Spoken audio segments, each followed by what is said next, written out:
ज्यादा आंदोलन हो रहे हैं इस मुद्दे को लेकर कि आरक्षण को इम्प्लीमेंट किया जाए। जजमेंट आ गया सुप्रीम कोर्ट का, लेकिन हाँ हरियाणा की गवर्नमेंट भी और मुख्यमंत्री और सब ने हाथ खड़े कर रखे, वो सुनते ही नहीं, कोई जवाब ही नहीं उनके पास। हमें लगता है कि हाँ दोबारा से फिर सुप्रीम कोर्ट, अब हमारे पास तो सुप्रीम कोर्ट के अलावा है नहीं कोई जो हमारी बात सुनता हो। मुझे माफ करें, मेरा अनुभव तो यही है, मैं पिछले 40-50 साल हो गए सुप्रीम कोर्ट में इन मुद्दों पे लड़ते हुए, और ये मुद्दा है। अब ये सफाई कर्मचारी वाला मुद्दा दिल्ली जाने वाला हूँ, हमारी तो कोई सुनने वाला नहीं। हमारे तो ये एक तरह से अम्बेडकर की तरह, जैसे अम्बेडकर सीधे ब्रिटिशर्स के पास जाते थे, वो ब्रिटिशर्स उनकी बात सुनते थे। हमारी अब कोई बात सुनने वाला नहीं, अब तो सुप्रीम कोर्ट रह गया। आज अटॉर्नी जनरल ने आना था, अटॉर्नी जनरल ने यहाँ मौजूद रहना था, जो मेरे साथ पिछले 40 साल से मुझे मदद करते हैं, लेकिन वो किसी बहुत जरूरी एक केस होता हुआ सुप्रीम कोर्ट में, फिर उनके साथ में कुछ डेलीगेशन, बाहर के डेलीगेशन है उनके, वो उनमें बिजी है। उन्होंने मुझसे कहकर बोला कि मैं 4 बजे के बाद आपको कॉल करता हूँ, बताता हूँ क्या पोजीशन। तो मित्रों, हम ये आपको बता दें, ये हमारी स्थिति है 75 वर्षों के बाद, देश आजाद होने के बाद हमारी ये स्थिति है। हमारी कोई सुनने को तैयार नहीं है।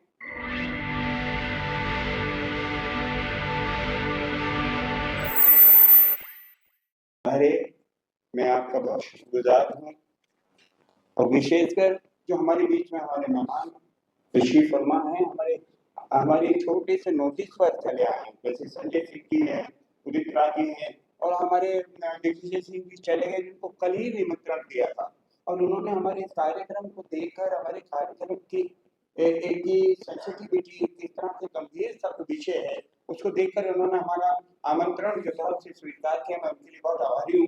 मित्रों, आप लोगों का आभार व्यक्त करता हूँ। एक कई सदी बीत गई हम लोगों को एक कार्यक्रम करते हुए, 50 साल से ज्यादा हो गए, या मुझे तो 50 साल से ज्यादा हो गए, लेकिन हमारी ये बदनसीबी है, सफाई मजदूर की ये बदनसीबी है कि इसको कोई इंसान मानने को तैयार नहीं। एक अच्छी खासी सफाई कर्मचारी की नौकरी थी, तो पिछली सरकारों ने तो आउटसोर्स करके वो भी ले ली हमारे आपसे। अब मुझे ये समझ नहीं आता कि एक सफाई कर्मचारी समाज का भविष्य क्या है। मैं एक और बात कहता हूं, हालांकि बापू और डॉक्टर अम्बेडकर एक समय में संघर्ष में शुरू हुए दलितों के लिए, विशेषकर वंचितों के छूत के खिलाफ।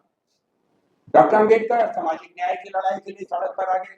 गांधी जी ने भंगी बस्ती में जाकर डेरा डाल दिया, वो भंगी बस्ती में जाकर बैठ गए। देखिए, गांधी जी संदेश दे रहे थे, और सीधा संदेश था कि इस देश के अंदर देश आजाद हो गया है, देश में कुछ किया जाना है तो उसकी शुरुआत यहाँ से होनी चाहिए, भंगी बस्ती से होनी चाहिए, समाज से शुरू होनी चाहिए। लेकिन मुझे नहीं समझ में आया कि क्यों सब लोग गांधी की विचारधारा को समझ नहीं फेल हो गए, और आज जो स्थिति, मेरे ख्याल जो देश आजाद होने से पहले स्थिति थी, उससे ज्यादा बदतर स्थिति आ गई आज। अच्छा खासा सरकारी नौकरियों में थे। मैं अभी 2011-12 में मैं महाराष्ट्र के उसमें नागपुर के अंदर बोलकर उतरा मंच से, तो एक बहुत बड़े सफाई कर्मचारी के बहुत बड़े नेता, जिन्होंने सफाई मजदूर कांग्रेस का निर्माण किया कुछ समय पहले, जिसके बूटा सिंह अध्यक्ष थे, वो मुझे आकर कहने लगे आरक्षण तो अलग चीज है, हमारी जान बचाइए, या आउटसोर्सिंग क्या कर दिया, हमको ठेकेदार के हवाले कर दिया। हम 30,000 40,000 तनख्वाह लेते थे, आज हमें 5,000 में ठेकेदार के यहाँ काम करें। और अभी पिछले हफ्ते हमारी टीम ने जाके दिल्ली का सर्वे किया, सीवर की सफाइयां हो रही है, सफाई कर रहे हैं लोग, नाले में घुसे हुए, पानी में इतने गंद के अंदर डूबे हुए। मुझे समझ नहीं आता कि सुप्रीम कोर्ट की जजमेंट आने के बाद भी आज हमारा आदमी नाले में उतर रहा है, और 200-300 रुपए की खौफ को बढ़ जाता है। पता नहीं सरकारें सो गई है, प्लानिंग कमीशन का पता नहीं चलता कि उसके पास कोई योजना ही नहीं है। हम कहते हैं कि हम दुनिया की 4थी या 5वीं अर्थव्यवस्था बनने जा रहा है, बड़ा विकसित भारत हो गया हमारा। हमारा रोज सफाई कर्मचारी मरता है, कल परसों भी दिल्ली के अंदर मरे 2-3 आदमी। आज इंडियन एक्सप्रेस की रिपोर्ट है कि इतना बजट दिल्ली के पास है, सीवर लाइनें आज तक साफ नहीं हुई है, 1 घंटे बारिश होगी पूरी दिल्ली बंद हो जाएगी। सफाई कर्मचारी को इस सीजन में सबसे ज्यादा तकलीफ उठानी पड़ती है, क्योंकि जूजू गटर के अंदर जाता है, गैस भरा रहता है, 10-10, 20-20, 15-15 साल हो गए सीवर लाइनें साफ ही नहीं होगी, बजट पता नहीं कहाँ जाता है। मतलब वो इंसान को, ये रोज मरते रहते हैं, इनको इंसान समझना उन्होंने किसी को समझ नहीं आता कि क्यों। मुझे समझ नहीं आता, हम इतना बड़ा अपना विकसित बोलते हैं, हमारा देश इतना विकसित हो गया दुनिया में, ये हमारा इकोनॉमी हमारी यहाँ पहुंच गई, लेकिन आदमी मर रहा है उसकी किसी को चिंता नहीं। इसी के चलते इन तकलीफों को देखते हुए कि इनको न्याय कैसे मिले, हम लोगों ने, हमारी आरक्षण में भागीदारी भी 0 है। आप इतिहास उठा के देख लें, आरक्षण आते आते आज 70-75 साल हो गए। हम आजकल बोलते हैं और वर्तमान सरकार कहती है कि कितना क्या कौन सा युग चल रहा है, अमृतकाल। अब भगवान जाने किस तरह का अमृतकाल। मैं वो देख रहा था 1930 से 19 के आसपास के अंदर जब जे सटन सेंसस कमिश्नर थे, तो वहां प्रश्न आ रहा था कि शेड्यूल कास्ट की लिस्ट बनानी है, किसको हम शेड्यूल कास्ट माने किसको ना माने। तो डॉक्टर अम्बेडकर सामने बैठे हैं, प्लीड कर रहे हैं सामने बैठकर, उनके साथ उनके साथी वो उनको कमिश्नर के सामने बोलते, वो कमिश्नर ने सवाल करता है कि झूठ कौन है, तो बताते हैं जी इन कई प्रदेशों में छूते, कोई एक जगह छूते दूसरी जगह छूते नहीं। तो कहते एक जाति ऐसी है जो पूरे देश के अंदर छूते जिसे यूनिवर्सली अछूत माना जाता वो है सफाई कर्मचारी बंदी के। अब सवाल ये है कि उसके बेसिस पर आपने शेड्यूल बना लिया, शेड्यूल कास्टों को डाल दिया, लेकिन आरक्षण कहाँ चले गए? जो अछूत का जो आधार आरक्षण का देने का, तो वो कहाँ चले गए? आरक्षण आरक्षण तो मिला नहीं। झाड़ू वाला अपॉइंट होता है, झाड़ू वाला मर जाता है, इसकी कोई प्रमोशन नहीं। हमने इस मुद्दे को लेकर सुप्रीम कोर्ट चले गए, क्या हमें आरक्षण तो मिली, सरकार ने तो सुनने को राजी नहीं। आज भी मैं देख रहा हूं कि आरक्षण वाले मुद्दे पर सुप्रीम कोर्ट का जजमेंट आया, 7 जजेस बेंच का जजमेंट आया, उस पर बोलने से सब नेता भागते। मैं समझ सकता हूं उनकी प्रॉब्लम को, क्योंकि जो ताकतवर जाती है वो कहीं और नाराज हो जाए। तो प्रश्न तो यह है कि फिर हमें न्याय कब मिलेगा? आपका अर्थ सीधा सीधा अर्थ है कि आपके लिए कोई बोलने के लिए तैयार नहीं, आपको आपका अर्थ आपका हिस्सा मिले, आपकी भागीदारी मिले आरक्षण में, कोई बोलने के लिए तैयार नहीं, किसी को बात समझ नहीं, तो अपनी वोट बैंक खराब नहीं करना चाहता। अब प्रश्न ये है कि ये फिर हमारी लड़ाई अपने जीवन पर ऐसे ही चलती रहेगी, हमारा कोई आधार नहीं है, हमारी रोजी रोटी थी वो आपने छीन लिया, हम ठेकेदारों के हवाले कर दिया। तो हमसे बदतर स्थिति किसी की हो सकती है? दुनिया में किसी की बदतर स्थिति नहीं है जो आज हमारी स्थिति है। तो मैं तो ये कभी कभी ये सोच के भी तंग आ जाता हूँ, लोग मुझसे कहते हैं कि ये क्या तमाशा करते हैं, साल 50 साल हो गए आपको इस तरह से आयोजन करते हुए, कोई सरकार है सुनने को राजी नहीं।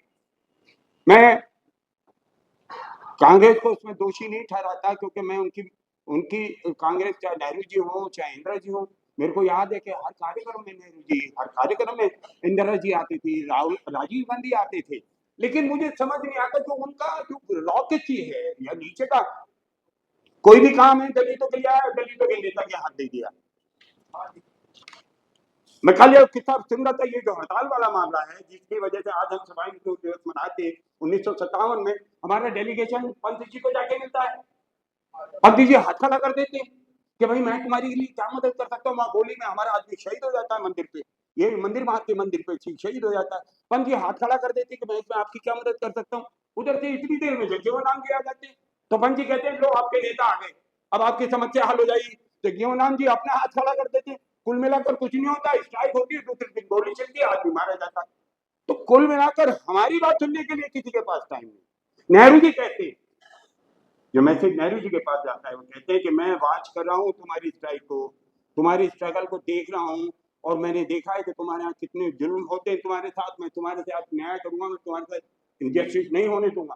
तो मित्रों प्रश्न सिर्फ इतना है, और जजमेंट आ गया, 1 साल हो गया, आज हम उसकी एनिवर्सरी मना रहे हैं, लेकिन कोई सरकार मना उसको इम्प्लीमेंट करने को तैयार नहीं। आंध्र प्रदेश ने कर दिया, तेलंगाना ने कर दिया, हरियाणा ने कर दिया, पंजाब ने कर दिया, बाकी स्टेटें बैठी हुई हैं, हम प्रेशर बनाने, राजस्थान के मित्र बैठे, हाँ राजस्थान के मित्र बैठे, राजस्थान में सबसे ज्यादा आंदोलन हो रहे हैं इस मुद्दे को लेकर कि आरक्षण को इम्प्लीमेंट किया जाए। जजमेंट आ गया सुप्रीम कोर्ट का, लेकिन हाँ हरियाणा की गवर्नमेंट भी और मुख्यमंत्री और सबने हाथ खड़े कर रखे, वो सुनते ही नहीं, कोई जवाब ही नहीं उनके पास।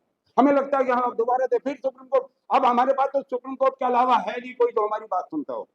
मुझे माफ करें, मेरा अनुभव तो यही है, मैं पिछले 40-50 साल हो गए सुप्रीम कोर्ट में इन मुद्दों पे लड़ते हुए, और ये मुद्दा है, अब ये सफाई कर्मचारी वाला मुद्दा भी ले जाने वाला हूँ। हमारी तो कोई सुनने वाला नहीं, हमारे तो ये एक तरह से अम्बेडकर की तरह, जैसे अम्बेडकर सीधे ब्रिटिशर्स के पास जाते थे, वो ब्रिटिशर्स उनकी बात सुनते थे, हमारी अब कोई बात सुनने वाला नहीं, अब तो सुप्रीम कोर्ट रह गया। आज अटॉर्नी जनरल ने आना था, अटॉर्नी जनरल ने यहाँ मौजूद रहना था, जो मेरे साथ पिछले 40 साल से मुझे मदद करते हैं, लेकिन वो किसी बहुत जरूरी एक केस होता हुआ सुप्रीम कोर्ट में, फिर उनके साथ में कुछ डेलीगेशन, बाहर के डेलीगेशन है उनके वो उनमें बिजी है, उन्होंने मुझसे कहकर बोला कि मैं 4 बजे के बाद आपको कॉल करता हूँ, बताता हूँ क्या पोजीशन। तो मित्रों, हम ये आपको बता दें, ये हमारी स्थिति है 75 वर्षों के बाद, देश आजाद होने के बाद हमारी ये स्थिति है। हमारी कोई सुनने को तैयार नहीं है, हमारे आदमी मरते रहेंगे, हम कॉम्पनसेशन के लिए जाएंगे तो कॉम्पनसेशन के लिए भी हमें पूरी ताकत लगानी पड़ेगी, कोर्ट जाना पड़ेगा, नेताओं के चक्कर लगाने पड़ेंगे, रिक्वेस्ट करनी पड़ेगी, कंपनसेशन भी आधा पूरा मिलता है।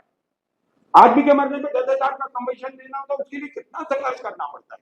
उसको रिकॉर्ड जजमेंट आया जिसने उसको 30 लाख कर दिया, 10 लाख की बजाय 30 लाख कर दिया। जितना अमाउंट आप बढ़ाते जा रहे हैं कंपनसेशन का, उतनी मुसीबत हमारे लिए बनती जा रही है। तो मित्रों, ये हालात हमारे हैं। हम लोग मैं यहाँ से यही मैं अपनी बात समाप्त करना चाहता हूँ, ये कहकर कि आप लोग हमारे साथ खड़े रहें, आप लोग इसी तरह सहयोग देते रहें। हम इस लड़ाई को छोड़ेंगे नहीं, ये नहीं सुनेंगे, हम इन्हें सुना के रहेंगे। हम दोबारा सुप्रीम कोर्ट जाएंगे, अगर गवर्नमेंट नहीं सुनेगी, हमने रास्ता निकाल लिया है, अगर नेतागण नहीं सुनेंगे, गवर्नमेंट नहीं सुनेगी, हम कोर्ट जाएंगे और कोर्ट से फिर ऑर्डर लाएंगे, फिर देखते हैं कि हमारी बात किस तरह से नहीं मानी जाती। मैं इन्हीं शब्दों के साथ सभी आए हुए अतिथियों का आभार व्यक्त करता हूँ और मैं उम्मीद करता हूँ कि आगे भी मुझे इसी तरह, हम लोगों को इसी तरह आपका सहयोग मिलता रहेगा। धन्यवाद।